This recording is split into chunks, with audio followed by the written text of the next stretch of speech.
What happens when an entire galaxy dismisses your species as nothing more than bedtime stories told to frighten children? What occurs when the most advanced civilizations in the cosmos treat your very existence as primitive mythology? For 3,000 years, humanity was the ghost story whispered in dark corners of alien taverns, the impossible species that supposedly came from a death world so hostile that no intelligent life could possibly evolve there. But folklore has a way of becoming reality when you least expect it. The Galactic Council learned this lesson the hard way when their instruments detected something that should have been impossible: a massive energy signature moving through hyperspace toward their core worlds. As panic spread through their most secure facilities and emergency sessions were called across a dozen star systems, one terrifying truth became clear. The humans weren't just real. They were coming, and they were not happy about being forgotten. The emergency klaxons screamed through the crystalline corridors of the Galactic Council's central monitoring station, their piercing wails echoing off walls that hadn't heard such sounds in over 8 centuries. Director Vexai of the Altarian Intelligence Division stumbled from his meditation chamber, his 4 arms scrambling to activate his communication device, while his compound eyes struggled to adjust to the harsh emergency lighting. "Status report," he barked into his translator, the device converting his native clicking sounds into the standard galactic common tongue. Junior Analyst Kefri, a young Zephyrian with pale blue skin and nervous tentacles, approached with a datapad clutched in her trembling appendages. "Director, we're detecting massive hyperspace distortions in the Outer Rim territories. The energy signatures are unprecedented." Vexaci's primary eyes focused on the readings while his secondary eyes scanned the bustling control room. Dozens of technicians from various species worked frantically at their stations, their faces displaying the universal expression of barely controlled panic. The main holographic display showed a 3-dimensional map of known space with angry red warnings pulsing at regular intervals along the galaxy's edge. "Define unprecedented," Vexai demanded, though he suspected he wouldn't like the answer. Kefri's tentacles writhed with anxiety. "Sir, the energy output readings suggest a fleet of vessels each measuring approximately 15 kilometers in length. The hyperspace displacement indicates they're moving at speeds that should be theoretically impossible with current technology." "How many vessels?" "Our instruments are detecting over 3,000 individual signatures." The datapad slipped from Vexai's uppermost hand, clattering against the polished floor. In his 200 years of service, he had never encountered anything that could challenge the combined might of the Galactic Council's defense forces. The largest fleet ever assembled in recorded history contained barely 500 vessels, and that had been during the devastating Synthoid Wars 3 millennia ago. "Run a full diagnostic on all sensor arrays," he ordered, though his voice lacked its usual authority. "This has to be some kind of equipment malfunction."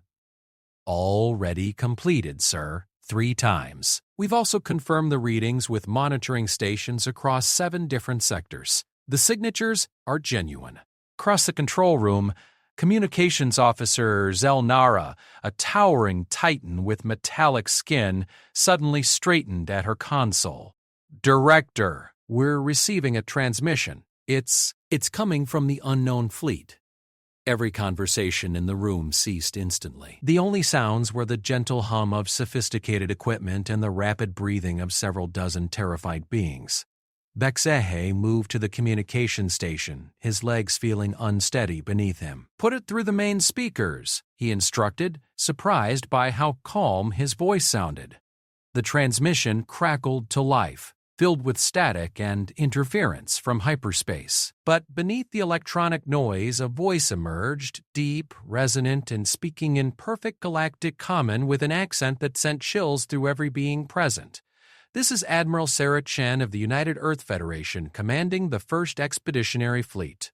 We are seeking immediate audience with the Galactic Council regarding 3 millennia of systematic exclusion from galactic affairs. You have 72 standard hours to respond before we arrive at your core worlds." The transmission ended, leaving the control room in absolute silence. Kepri was the first to find her voice. "Sir, did they say Earth, as in the mythical death world from the old stories?"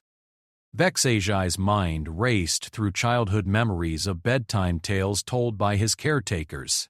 Stories of a blue and green world orbiting a yellow star, where impossible creatures called humans supposedly live despite gravitational forces that would crush most known species, and an atmosphere composed of highly reactive gases. The tales spoke of beings who could survive in environments that would instantly kill any civilized creature, who fought wars using crude chemical explosives and primitive projectile weapons.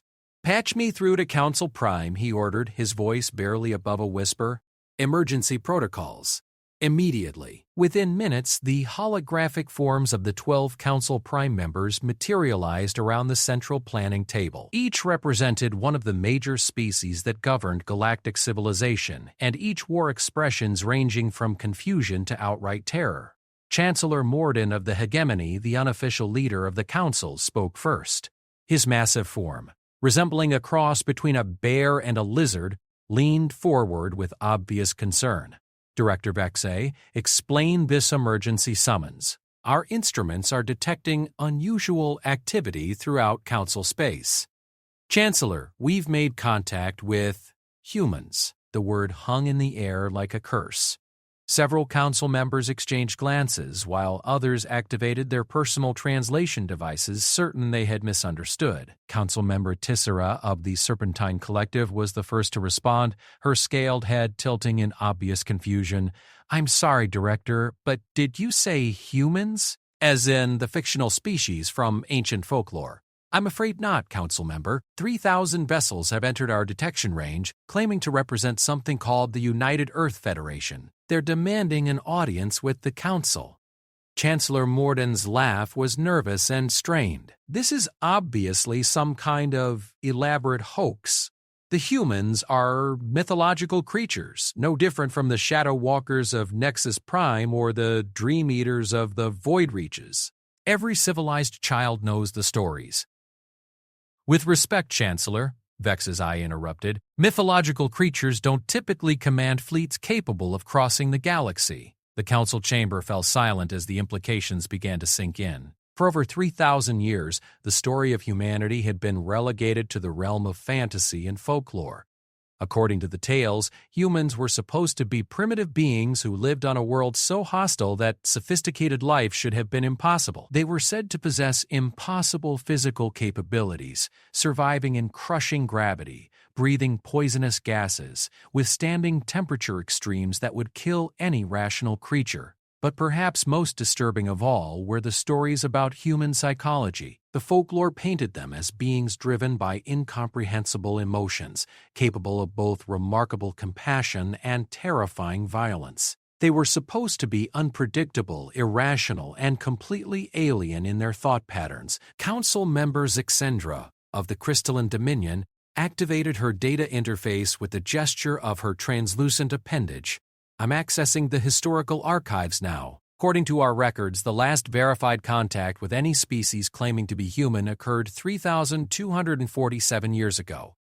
A single vessel appeared in the outer territories, made brief contact with a trading post, then disappeared back into unexplored space." "What did they want?" Chancellor Morden asked. "According to the archived reports, they were seeking information about galactic civilization and requesting formal diplomatic contact. The local authorities dismissed them as either an elaborate hoax or representatives of some unknown minor species attempting to gain attention through deception." Vexai felt a cold certainty settling in his stomach. "They were turned away worse," Zixandra continued, her crystalline features displaying what passed for embarrassment among her species. "The local authorities threatened them with imprisonment if they didn't leave immediately. They were told that impersonating fictional species was considered a form of cultural mockery." The silence that followed was deafening. Every being in the chamber understood the implications. If the humans were real, and if they had been attempting peaceful contact 3 millennia ago, then the Galactic Council had committed one of the greatest diplomatic blunders in recorded history. Councilmember Rethgal of the Warrior Caste, a creature resembling a humanoid rhinoceros, activated his combat analysis systems. "Director, what do we know about their military capabilities?" Vexai consulted his datapad with shaking hands. Based on energy signature analysis, their vessels appear to be constructed using materials and technologies unknown to our science. The propulsion systems are generating power levels that exceed our theoretical maximums by factors we're still calculating. Are they hostile? Unknown. Their transmission was formal but intense.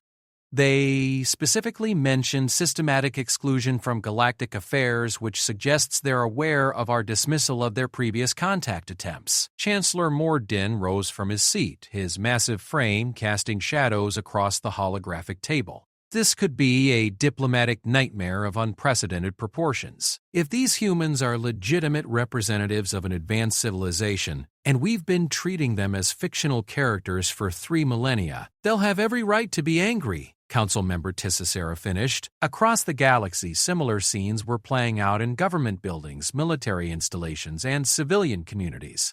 The news of humanity's arrival spread through quantum communication networks faster than wildfire, carrying with it a mixture of disbelief, terror, and fascination. On the mining world of Carrick 7, Foreman Quintar called an emergency meeting of his crew after receiving the news bulletin. The assembled miners, representing a dozen different species, gathered in the primary excavation chamber, their faces illuminated by the glow of processing equipment. "I know what you're all thinking," Quintar began, his voice echoing off the cavern walls.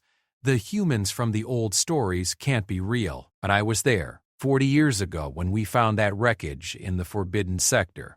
Several miners straightened with interest. The Forbidden Sector was a region of space marked as hazardous due to gravitational anomalies and radiation storms. No sane pilot would venture there without extreme necessity. "What wreckage?" asked Kevlin, a young Altarian who had joined the crew recently. "Ship fragments scattered across 3 asteroid fields. The metal was like nothing we'd ever seen, lightweight but incredibly strong, with a composition our analyzers couldn't identify. But that wasn't the strange part." Quintar paused, his expression growing distant.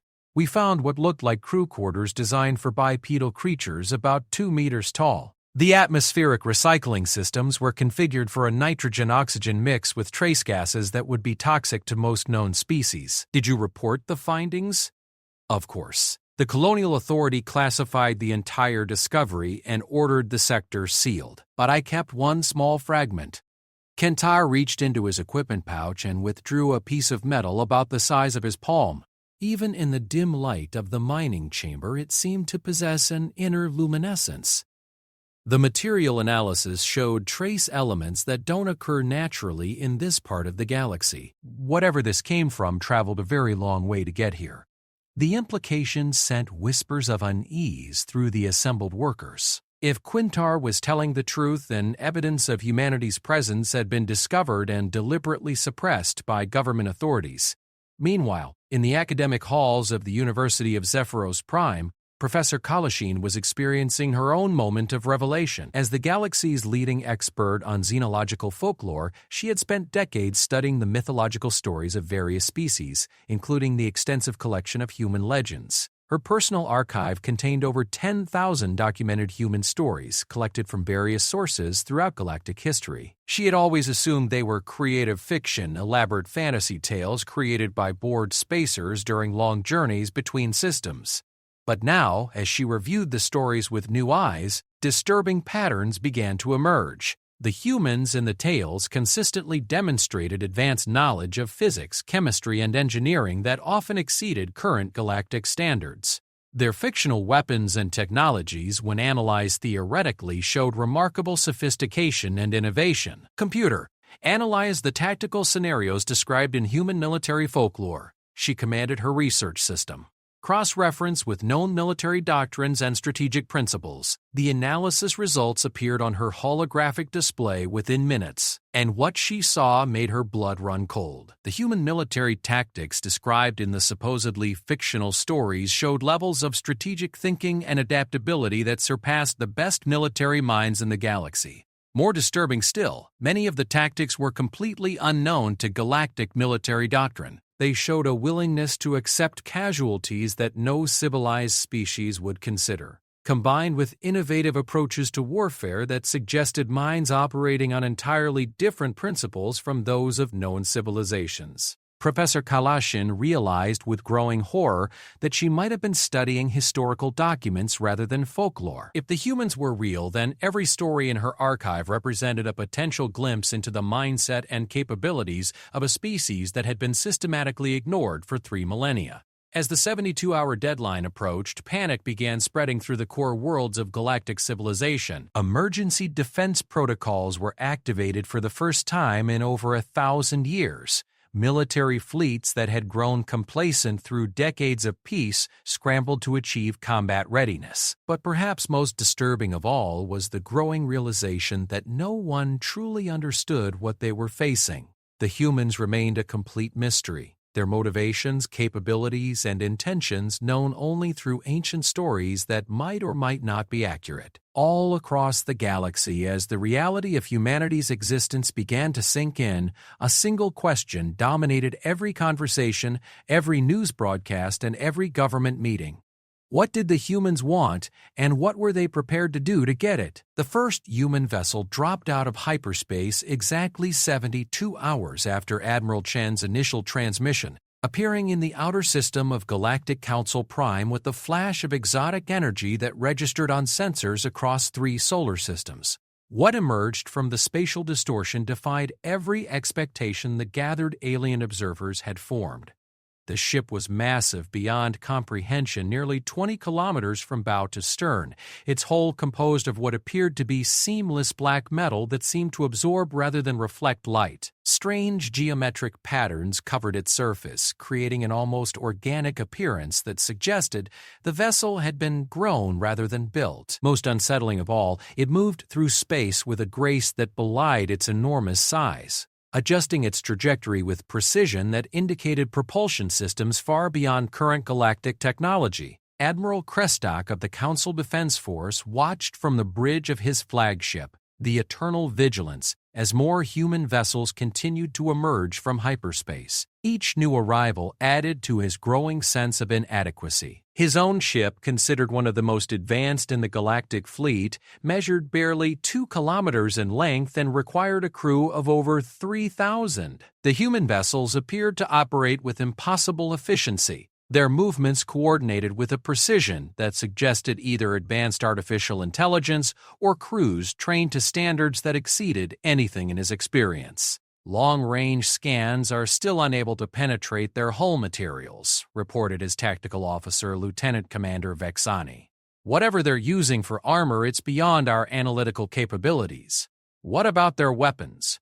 We're not detecting any conventional weapon signatures.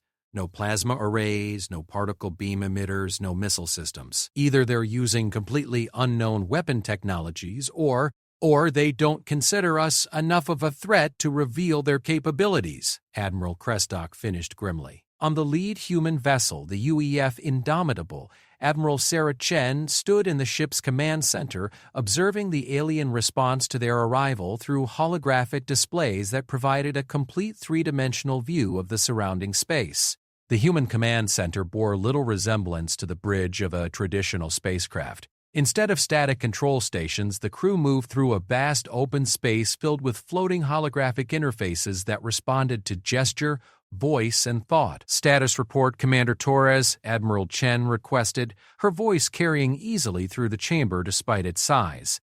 Commander Maria Torres, the ship's tactical coordinator, gestured toward a cluster of holographic displays showing the positions of the assembled alien vessels. We've got 47 ships holding position at maximum weapons range, Admiral. Their formation suggests they're trying to establish a defensive perimeter, but their spacing is all wrong for mutual support. WN analysis of their capabilities.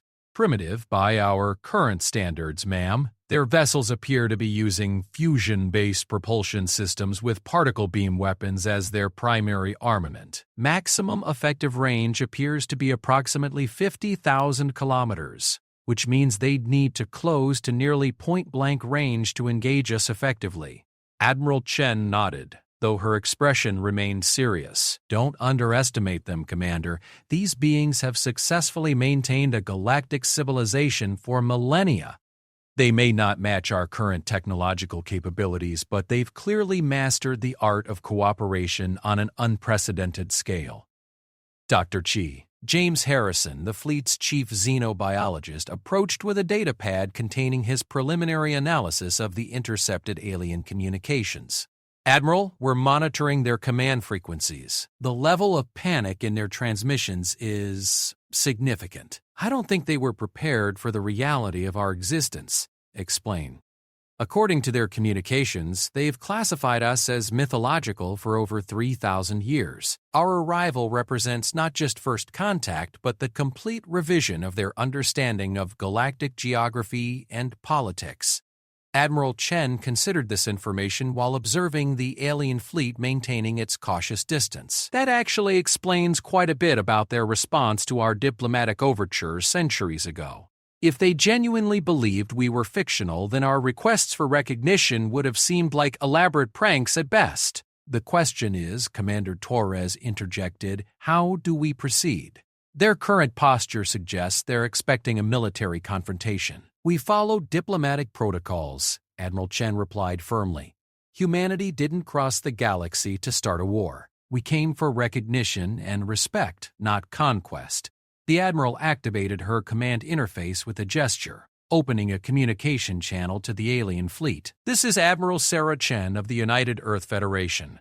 We request permission to send a single unarmed shuttle to your command vessel for face-to-face diplomatic discussions." The response took several minutes, during which the human crew could observe frantic activity among the alien ships.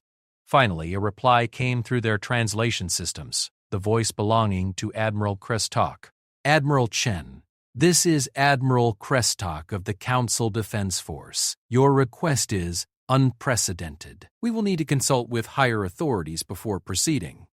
"Understood, Admiral. We will maintain our current position while you make your preparations. However, I should inform you that our diplomatic window is limited. The human government has authorized a maximum of 30 days for these negotiations."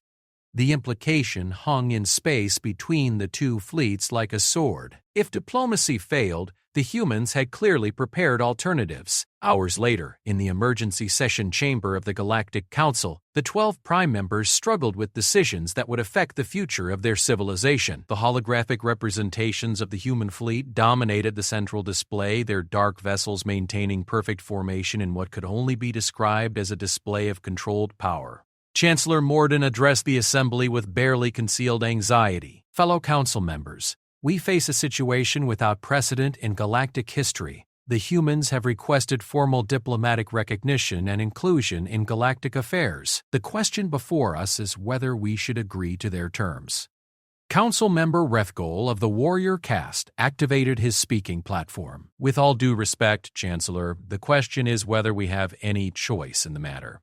Our military advisors estimate that the human fleet possesses technological capabilities that exceed our combined forces by a significant margin." "You're suggesting we capitulate to their demands out of fear?" asked Councilmember Thessera.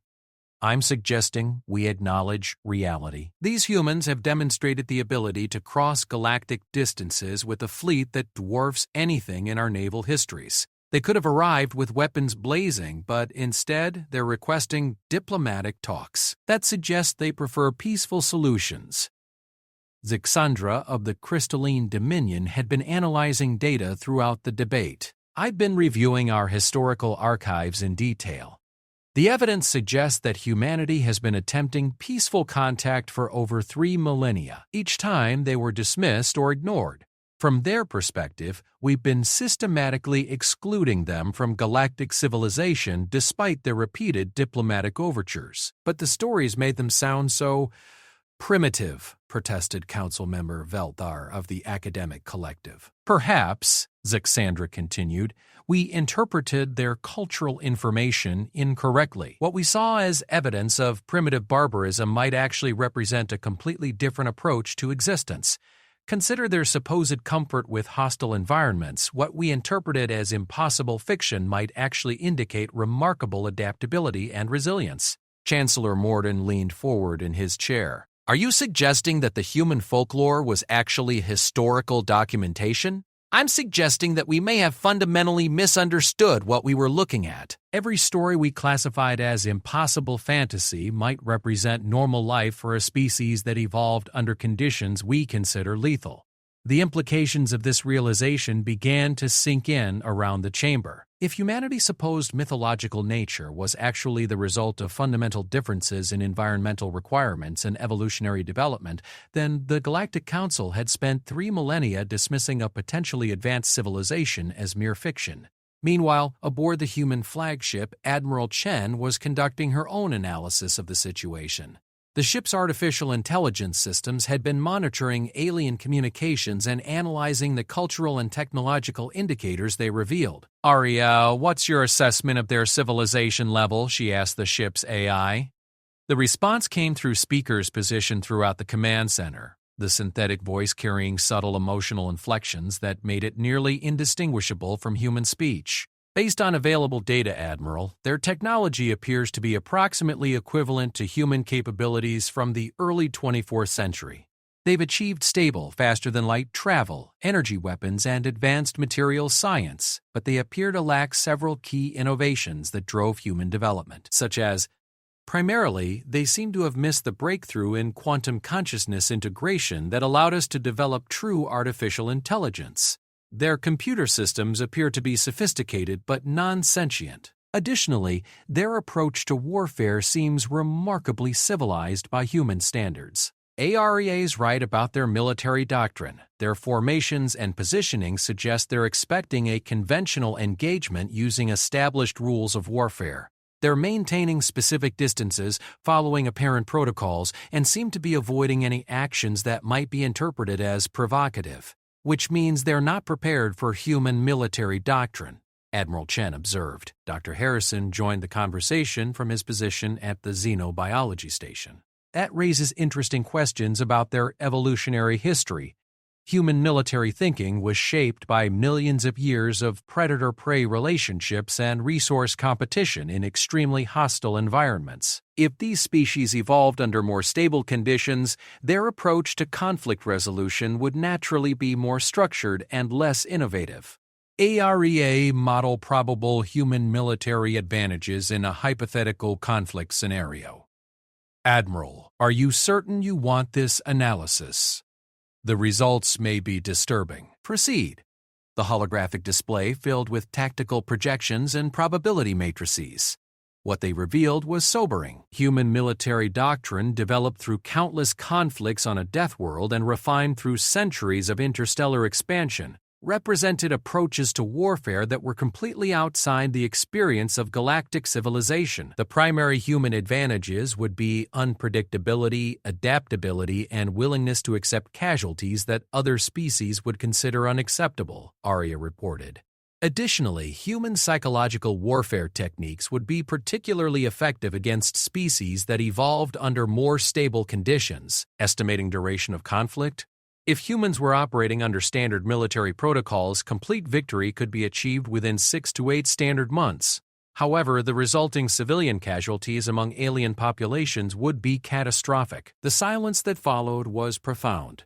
Every human in the command center understood the implications. They possessed the capability to conquer galactic civilization, but doing so would result in genocide on an unimaginable scale. "That's why we're here for diplomacy," Admiral Chen said finally. "Humanity learned long ago that might doesn't make right. We're not here to conquer anyone." The Admiral activated her communication systems again, broadcasting to both her own fleet and the aliens waiting in the distance.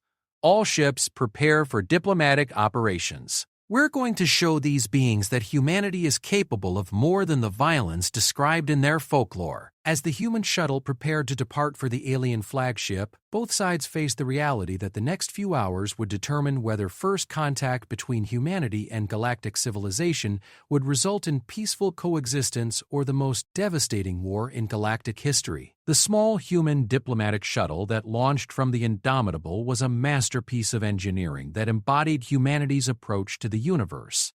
Unlike the massive warships of the fleet, the shuttle was designed for beauty as well as function. Its streamlined hull seemed to flow like liquid metal, while transparent sections revealed gardens and living spaces that suggested a civilization that valued life and growth even in the depths of space.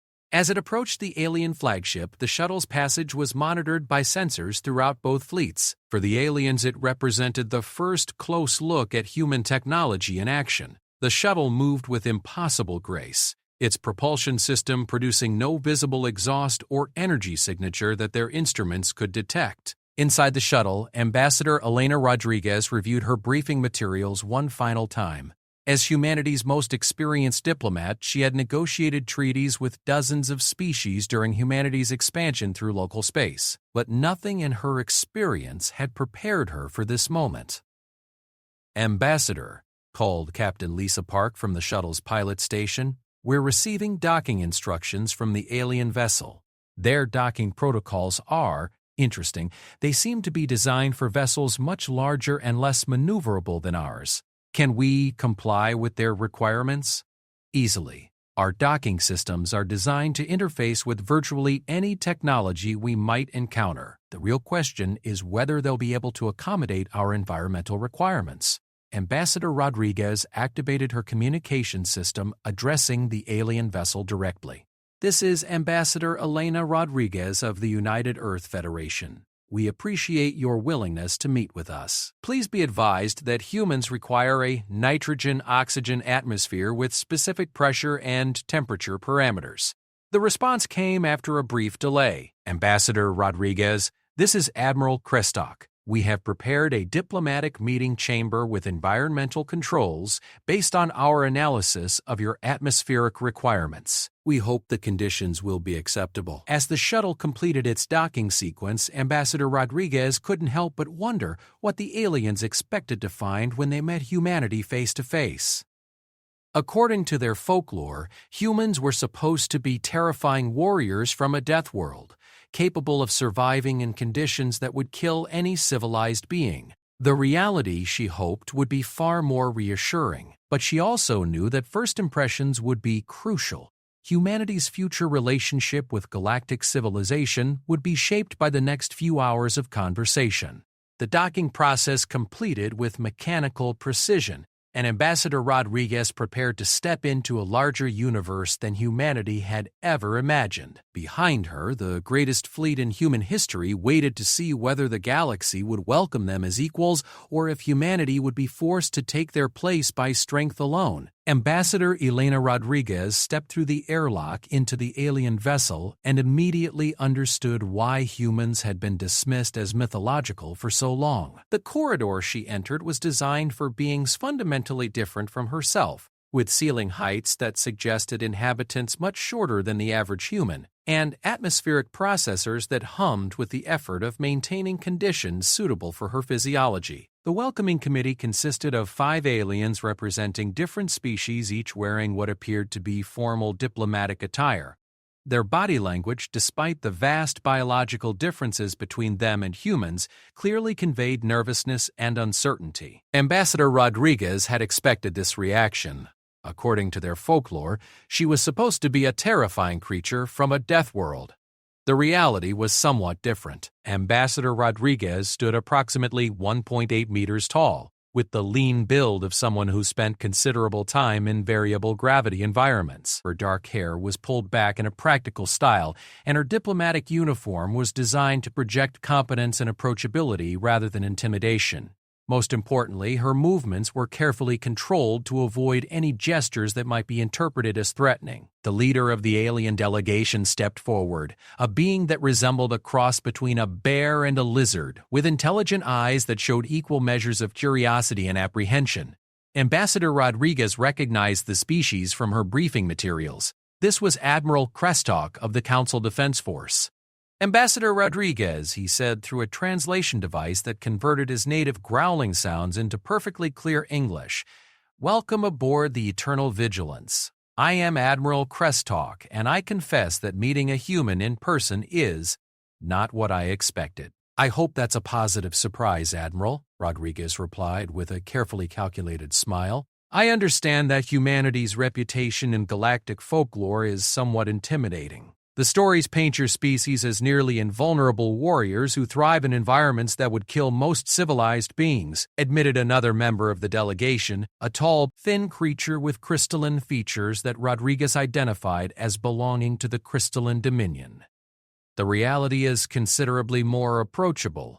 Rodriguez gestured toward her own form with mild amusement. I'm afraid the folklore may have exaggerated our capabilities somewhat. We're certainly more resilient than many species, but we're hardly the invulnerable monsters described in your stories.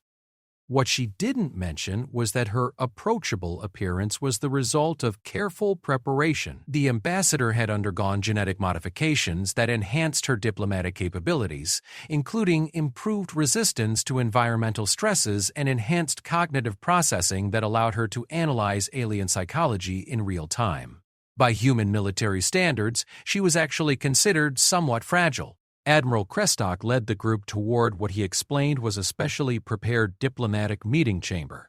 As they walked through the corridors of the alien vessel, Ambassador Rodriguez noted the fundamental differences in design philosophy. Everything was built for safety and comfort, with redundant systems and fail-safes that suggested a civilization that had long ago eliminated most forms of danger from their environment.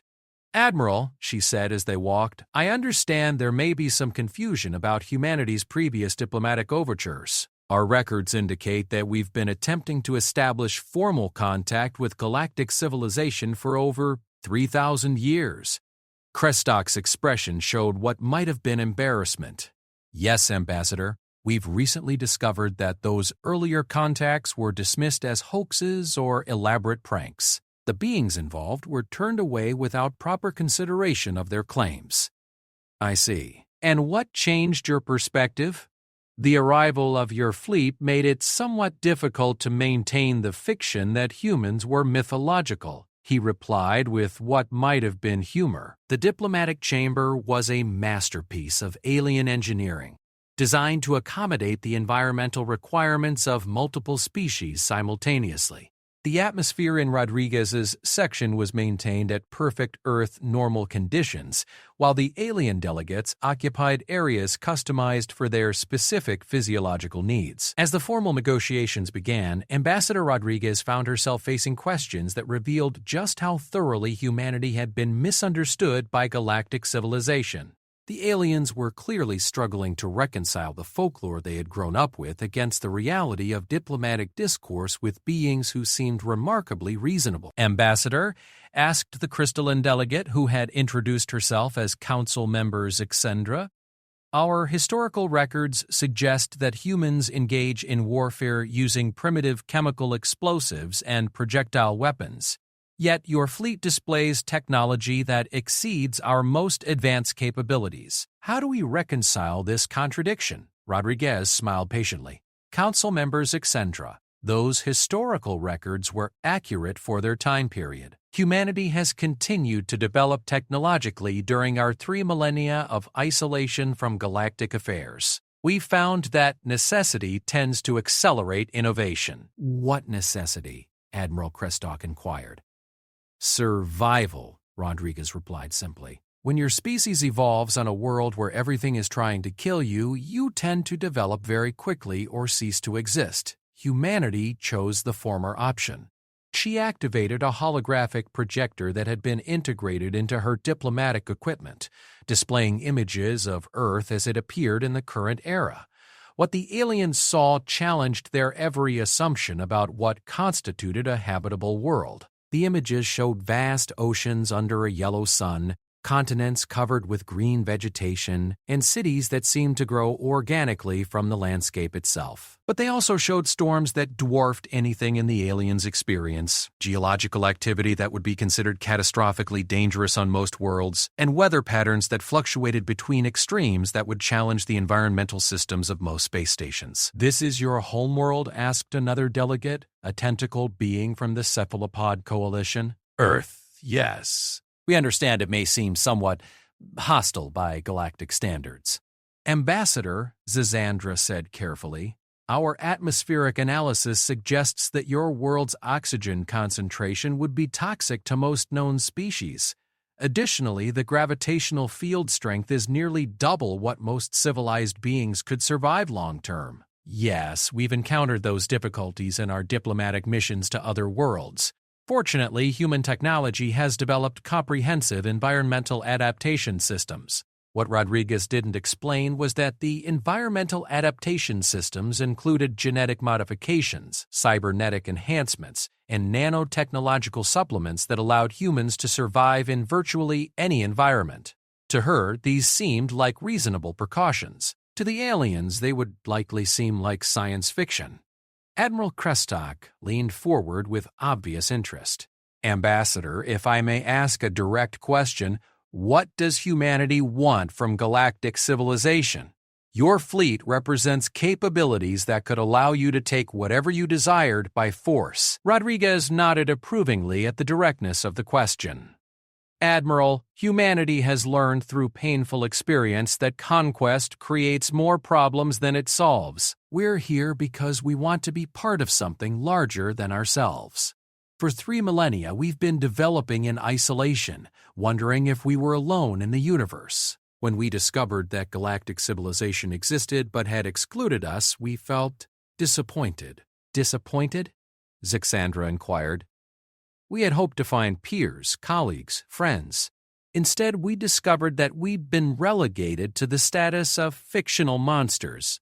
That was somewhat hurtful." The admission of emotional vulnerability seemed to surprise the alien delegates. According to their folklore, humans were supposed to be driven by rage and violence, not capable of being hurt by social exclusion. What would formal recognition entail?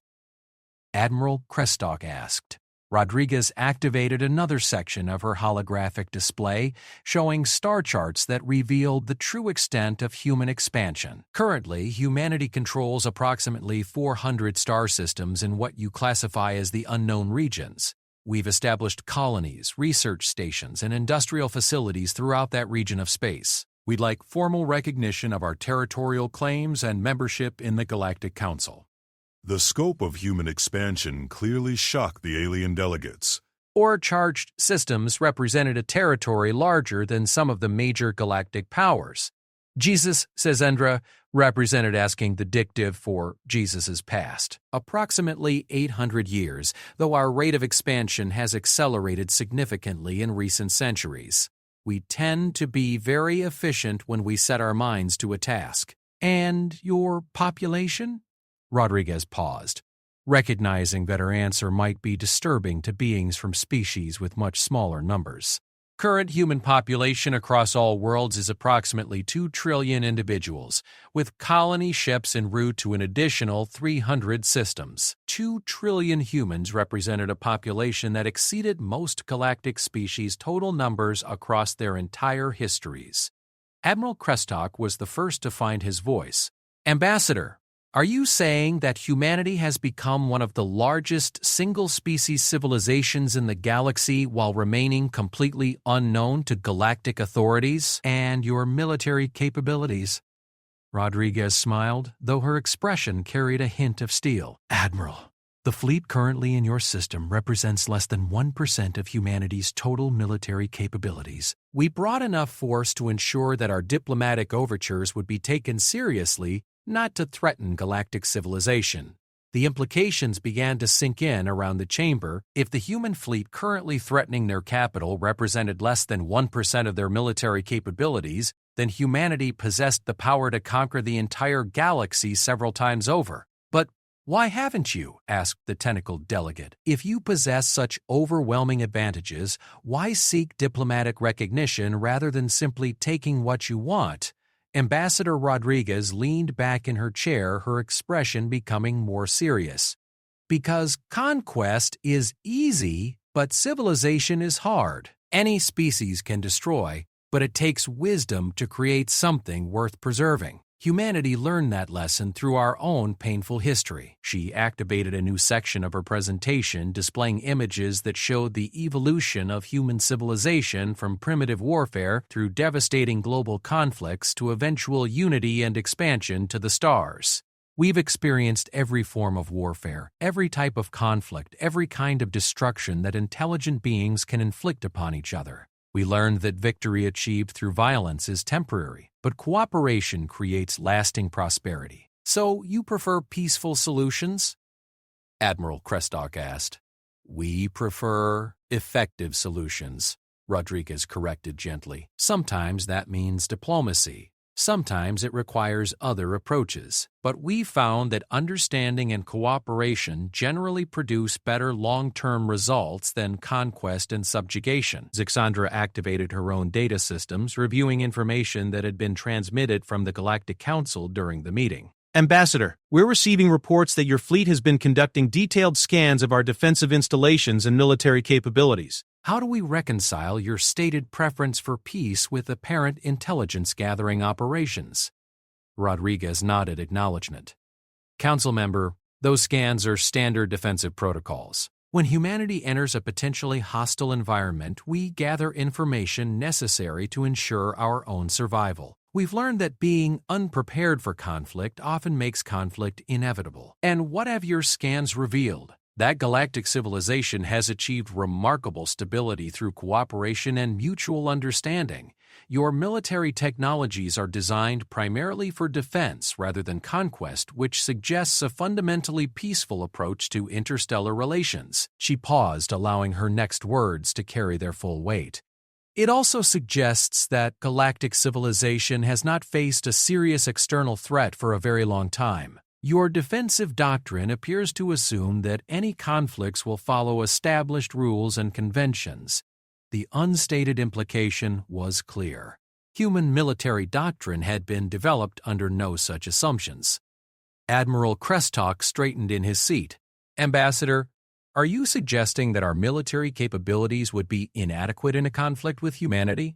Admiral, I'm suggesting that our military doctrines evolved under very different circumstances. Human military thinking was shaped by millions of years of survival on a death world, followed by centuries of conflicts with other human factions who shared our aggressive tendencies. The result is an approach to warfare that operates outside the conventions that govern galactic military doctrine. Could you be more specific? Rodriguez hesitated, recognizing that her next words might fundamentally alter the balance of power in galactic politics. Admiral, human military doctrine assumes that every conflict is a matter of species survival. We prepare for wars where the enemy will use any weapon, accept any casualty level, and employ any tactic that might ensure victory. We don't fight wars. We fight for extinction or survival. The silence that followed was deafening. Every alien in the chamber understood the implications. They were facing a species that had developed military capabilities based on principles that no civilized being would consider acceptable.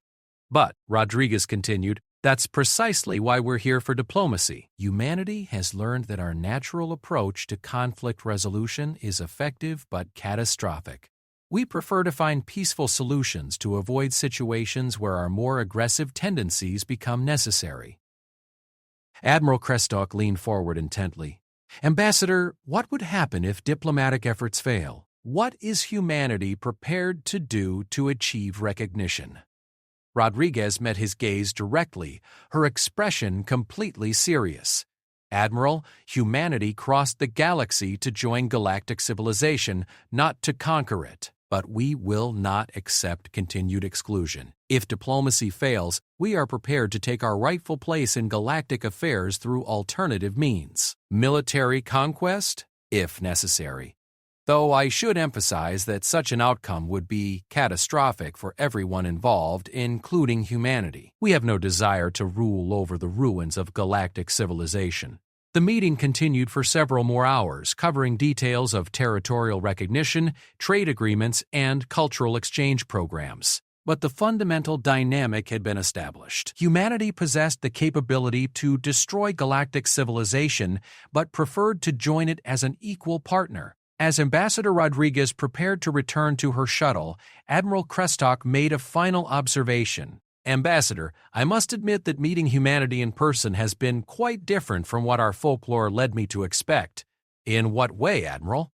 You're simultaneously more reasonable and more terrifying than the story suggested. The folklore painted you as monsters, but you're clearly intelligent, rational beings. Yet the capabilities you've described suggest that the stories actually underestimated how dangerous humanity could be if provoked. Rodriguez smiled sadly.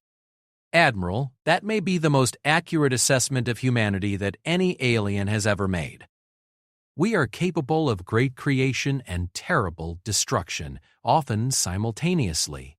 The question facing galactic civilization is which aspect of human nature will be encouraged by how we're treated. As the ambassador shuttle departed the alien flagship and returned to the human fleet, both sides faced the reality that the next phase of negotiations would determine not just humanity's place in galactic civilization, but the future of everyone living in the galaxy. Whether that would prove to be galactic civilization's greatest opportunity or its final crisis remained to be seen. The Galactic Council chambers had never seen such tension in their 3,000-year history. Emergency sessions had been called continuously for the past week as representatives from across the galaxy struggled to comprehend the reality of humanity's existence and the implications of their demands for recognition. Chancellor Morden stood before the assembled delegates, his massive frame showing signs of the stress that had consumed galactic leadership since first contact. The holographic displays surrounding the chamber showed real-time updates from across Council space, military mobilizations, civilian evacuations from border worlds, and frantic diplomatic communications with every major power in the galaxy. Fellow Council members, he began, his voice carrying the weight of civilizational responsibility. We face a decision that will define the future of our galaxy. The humans have presented their demands for formal recognition and territorial acknowledgement. The question before us is whether we can accept these terms. Council member Reth Goal of the Warrior Caste activated his speaking platform, his rhinoceros-like features displaying obvious agitation. Chancellor, with respect, the question is whether we have any choice in the matter. Our military analysts have confirmed that human technological capabilities exceed our combined defensive forces by margins we're still calculating. You're suggesting capitulation? Asked Council member Thissera, her serpentine form coiling with anxiety. I'm suggesting realism. The humans could have arrived with weapons firing and conquered our core worlds within days. Instead, they're requesting diplomatic recognition. That suggests they genuinely prefer peaceful solutions. Across the chamber, Council member Velthar of the Academic Collective was reviewing data streams from research institutions throughout galactic space. The implications extend beyond mere military considerations. If we grant humanity full Council membership, they would become the largest single voting bloc in galactic politics. Their population exceeds most of our member species combined. And their territorial claims, added Zissandra, encompass regions we've classified as uninhabitable wasteland for millennia. If they've successfully colonized 400 systems in areas we considered impossible to settle, what does that say about our own expansion capabilities? The debate had been raging for days, with factions forming around different approaches to the human question. Some advocated for full acceptance of human demands, arguing that resistance would be futile and potentially catastrophic. Others pushed for negotiated compromises that would limit human influence while acknowledging their existence. A small but vocal minority still insisted that the entire situation was an elaborate deception designed to manipulate galactic politics. But beneath the formal political discussions, a more fundamental issue was emerging. The arrival of humanity had shattered galactic civilization's understanding of its own place in the universe. For 3 millennia, the member species of the Galactic Council had believed they represented the pinnacle of evolved intelligence and technological achievement. The discovery that a species they had dismissed as mythological had surpassed them in virtually every measurable category was psychologically devastating. On the outer rim of the Council system, the human fleet maintained its positions with mechanical precision, their dark vessels serving as constant reminders of the power that backed humanity's diplomatic overtures. But aboard the flagship Indomitable, Admiral Chen was dealing with her own set of challenges. Admiral, Commander Torres reported from her tactical station. We're detecting increased military activity throughout Council space. 17 different species have mobilized their reserve fleets, and we're tracking over 2,000 additional vessels moving toward strategic positions. Are they preparing for military action against us? Unknown, ma'am. The formations suggest defensive postures rather than offensive preparations. It's possible they're simply responding to the psychological pressure of our presence. Dr. Cheramay asks. Harrison looked up from his xenobiological analysis station where he had been monitoring alien communication frequencies. Admiral, I'm detecting significant stress indicators in their command communications. The level of panic in some sectors suggests they're preparing for the end of their civilization. Admiral Chen frowned as she considered this information. AREAEA analysis of alien psychological profiles based on observed behavior patterns. The ship's artificial intelligence responded immediately, its synthetic voice carrying subtle notes of concern. Admiral, the psychological profiles suggest that galactic civilization has achieved stability through the elimination of existential threats. They haven't faced a challenge to their fundamental worldview for over 1,000 years. Our arrival represents not just political disruption, but psychological trauma on a civilizational scale. Meaning, they may react irrationally, not because they believe they can defeat us, but because they cannot psychologically accept the reality of our superiority. Some individuals or factions may prefer destruction to subordination. Commander Torres straightened at her station. Admiral, we're receiving a priority transmission from Ambassador Rodriguez aboard the Council flagship. Put her through. Ambassador Rodriguez's image appeared on the main holographic display, her diplomatic composure showing signs of strain. There's a faction within the Council that's advocating for what they're calling a defensive preemptive strike against our fleet. Explain.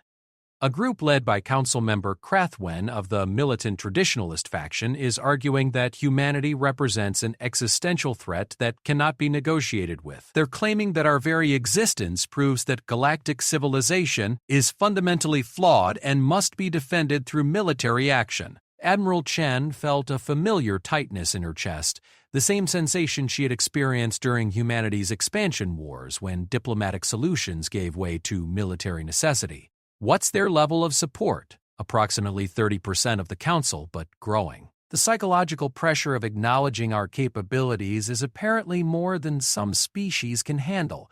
They would rather fight a war they know they cannot win than accept a universe where they are not the dominant power. Recommendations, Ambassador? Rodriguez paused, clearly struggling with the implications of her next words.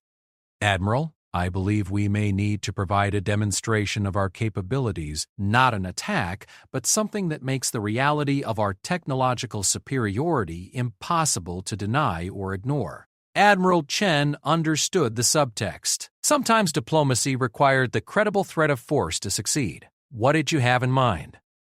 The Council has requested proof of our claimed territorial holdings. They want verification that humanity actually controls the systems we've claimed in our diplomatic presentations, and I recommend we provide that verification in a manner that simultaneously demonstrates our logistical capabilities and our commitment to peaceful expansion. The emergency session had devolved into increasingly heated exchanges as the psychological pressure of humanity's presence continued to mount.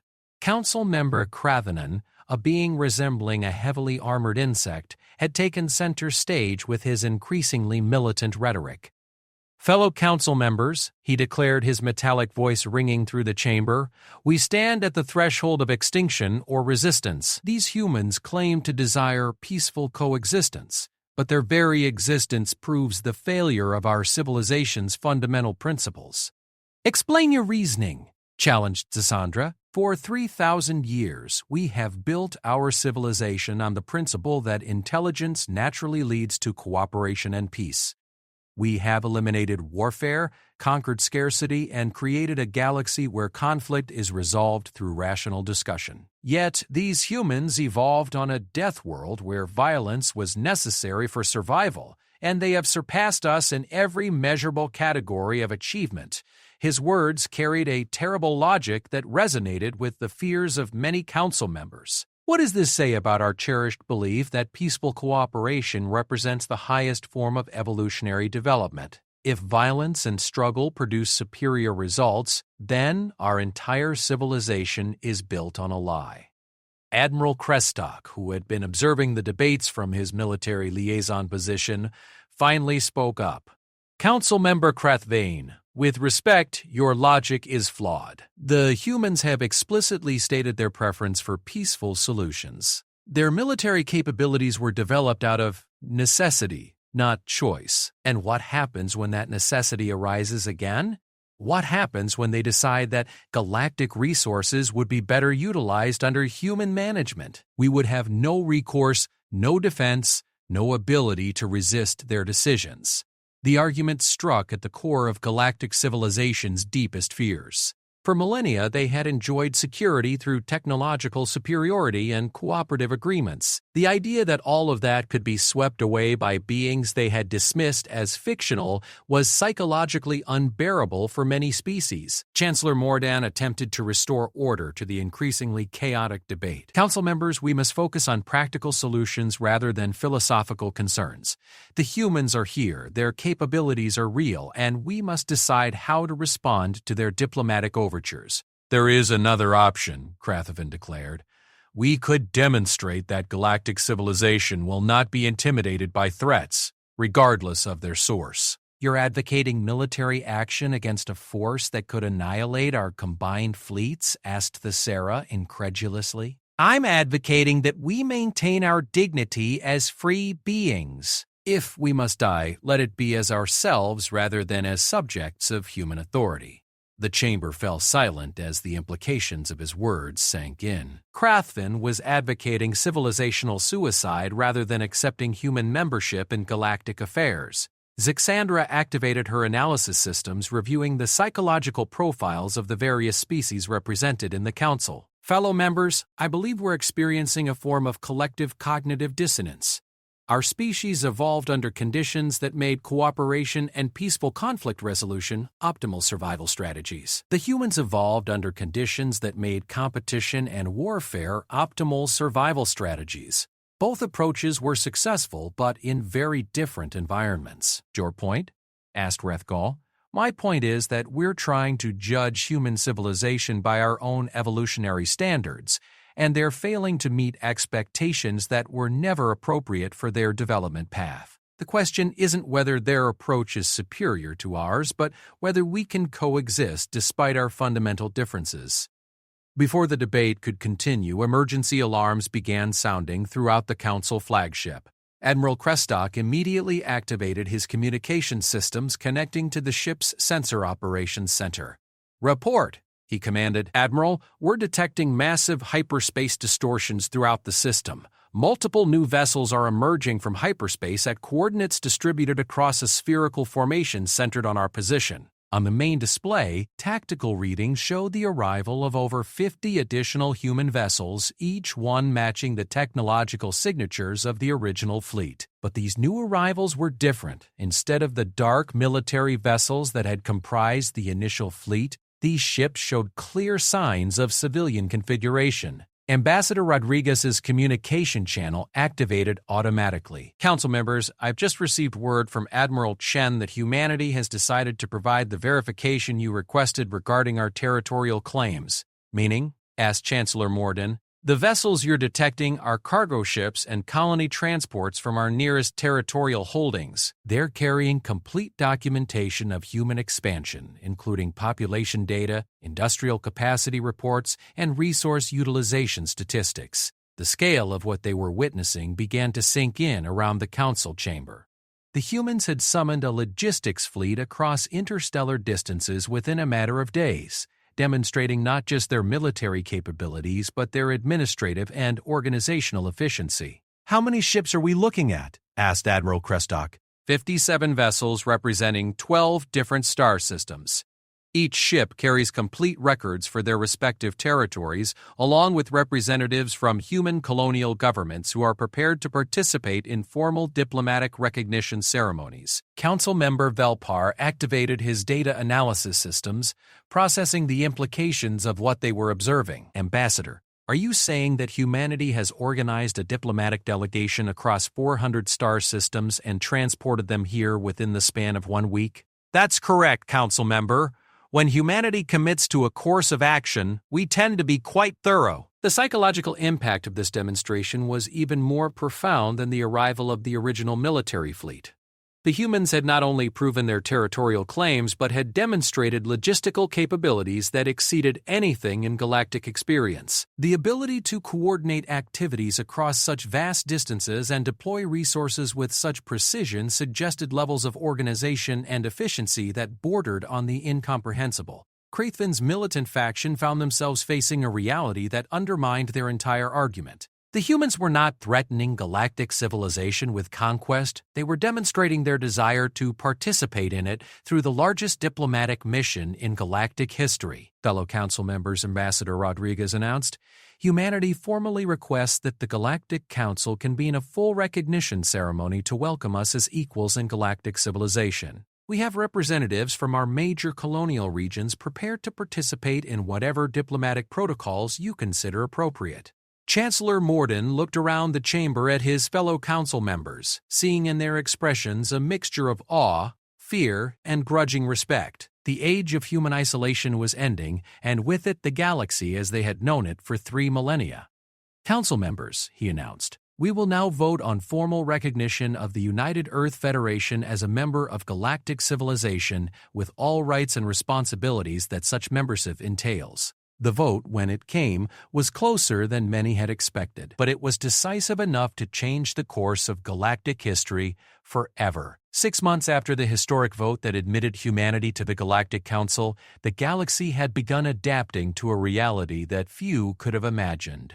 The formal recognition ceremony had been the largest diplomatic event in recorded galactic history, with representatives from over 400 human colonial governments participating alongside delegates from every major galactic civilization. Ambassador Elena Rodriguez stood on the observation deck of the new United Earth Federation Embassy, a massive structure that had been constructed in orbit around Council Prime in record time using human engineering techniques. Through the transparent aluminum window, she could see the bustling activity of what had become the galaxy's new diplomatic center, a complex of facilities representing every major power in known space. The human embassy itself had become a source of fascination and concern among alien observers. Constructed using advanced nanotechnology and quantum engineering principles, the structure seemed to grow and adapt to changing requirements in real time. Gardens flourished in sections exposed to space, protected by force fields that allowed natural sunlight while maintaining perfect atmospheric conditions. Most disturbing to alien sensibilities,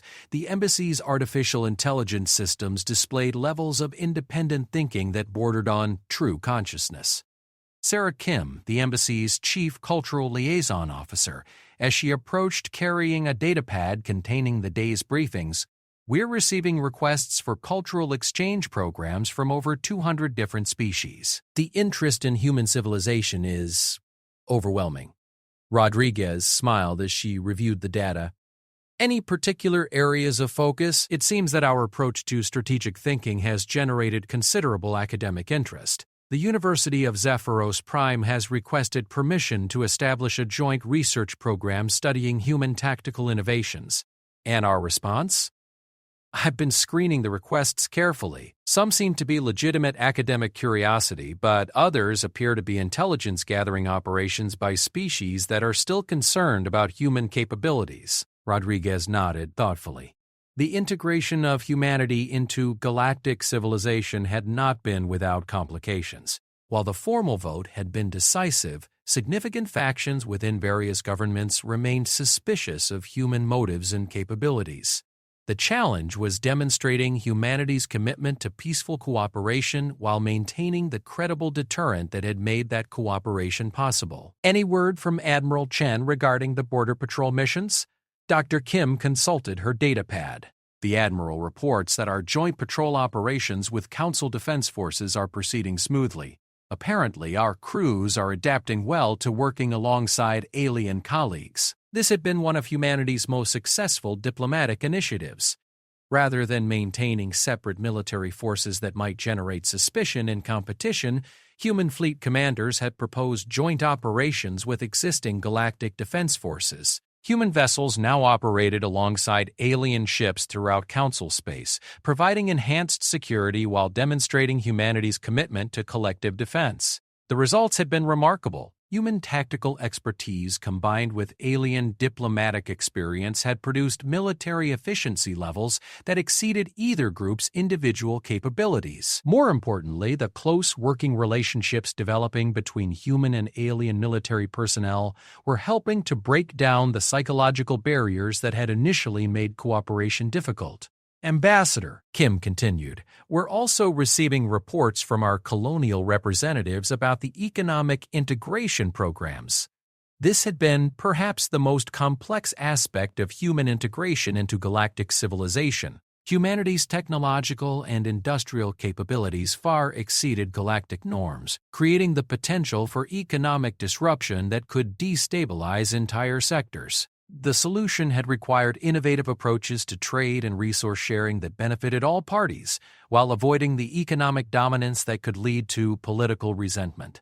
How are the technology transfer agreements working out? The selective sharing of human innovations in exchange for alien scientific discoveries has created research synergies that are benefiting everyone involved. The crystalline Dominion's quantum computing developments combined with our artificial intelligence systems are producing computational capabilities that neither civilization could achieve independently. Rodriguez moved to her desk, activating the holographic display that provided real-time updates on human integration activities throughout galactic space.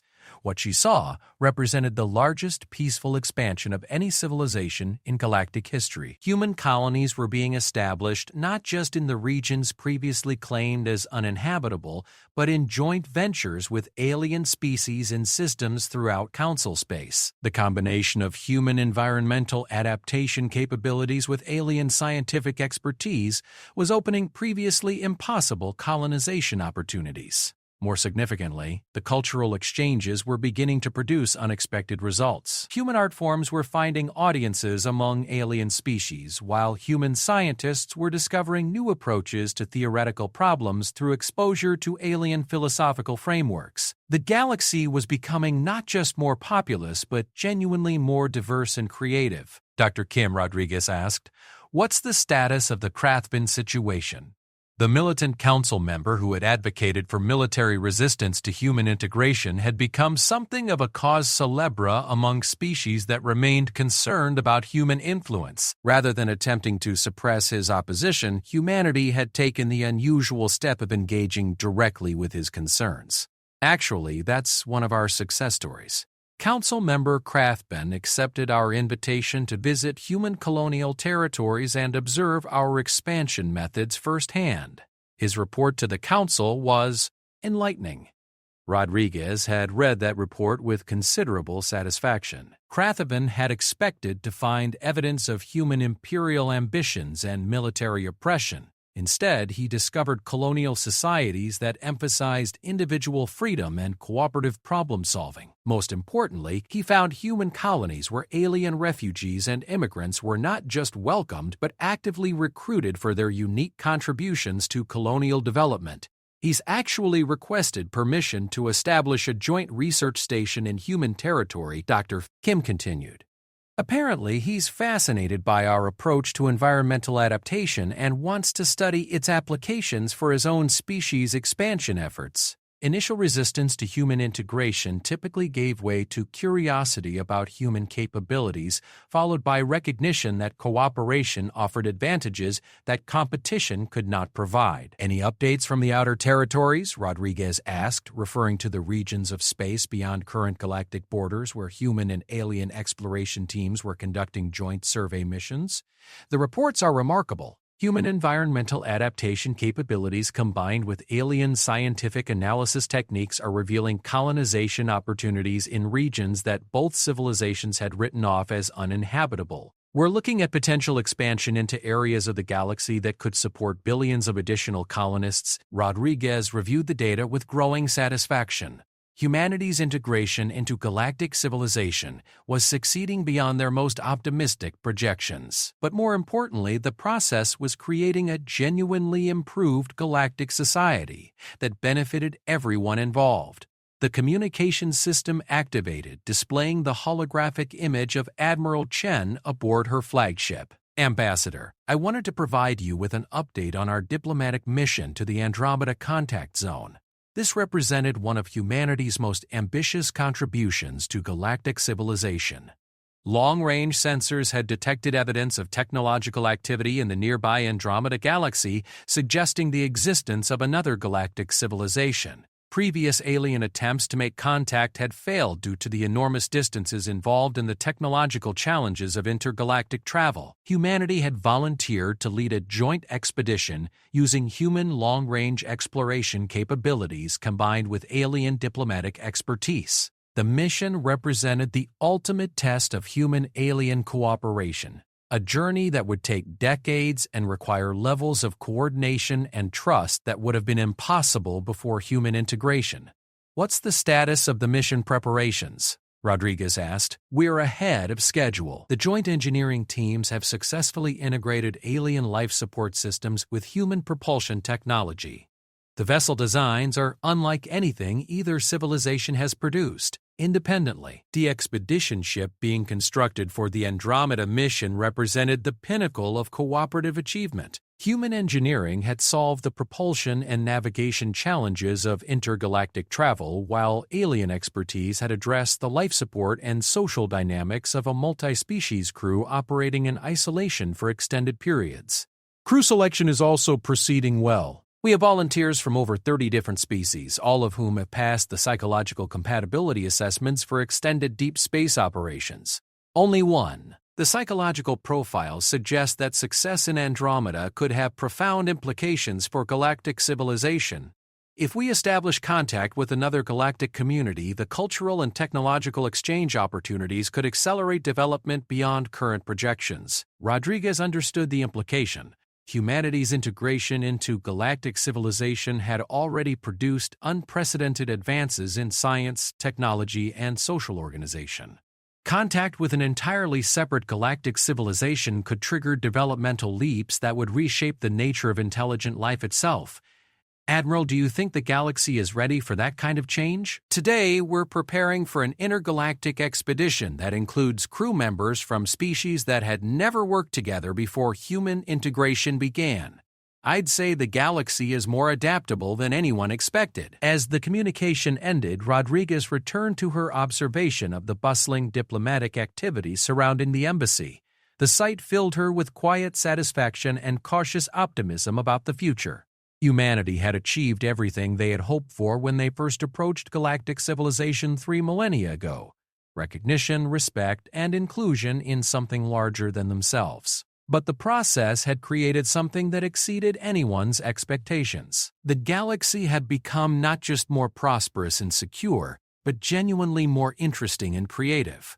The integration challenges had been significant, but they had been overcome through patient effort and mutual respect. Species that had initially feared human capabilities now competed for opportunities to participate in joint ventures with human colonies and organizations. Perhaps most importantly, the success of human integration had demonstrated that galactic civilization was capable of growth and adaptation, even after millennia of stability. The galaxy was discovering that diversity of approach and experience could produce results that exceeded the sum of individual capabilities. Dr. Kim approached with another data pad, her expression showing excitement.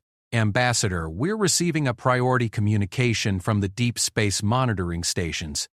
"What kind of communication?" "It's similar to the transmission patterns we detected from Andromeda, but it's coming from an entirely different direction." The Magellanic Cloud region. Rodriguez felt a familiar mixture of anticipation and apprehension. If another galactic civilization was attempting to make contact, it would represent opportunities and challenges that would dwarf even humanity's integration into galactic society.